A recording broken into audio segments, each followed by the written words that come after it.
Here I'm drawing 20 amps through this piece of copper. It's 0.1 millimeters thick and it's as wide as this. I think that's 8 millimeters. I'm drawing 20 amps and I'm measuring 57.4 millivolts of drop across this piece of strip. Now you can see when I lower the current, the voltage drop lowers. And it lowers proportionally to the amount of current. So let's go down to 1.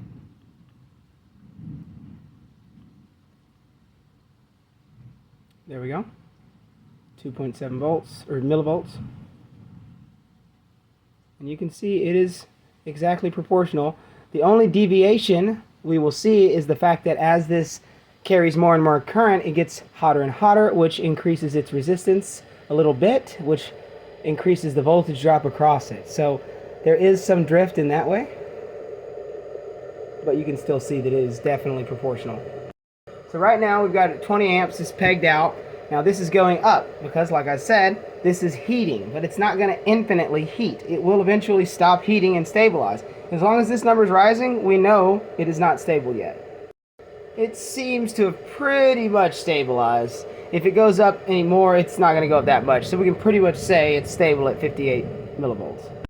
I just think that's so interesting that when my body absorbs a little bit of that heat, the resistance lowers of this, which lowers the voltage drop. So let's add some nickel. Let's see what happens when we add this. There we go. And we can see that definitely makes a difference.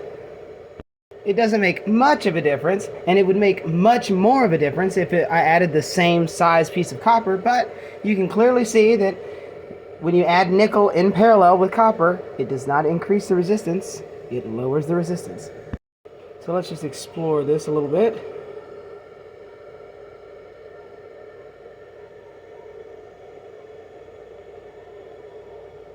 As you'd expect, that is also linear.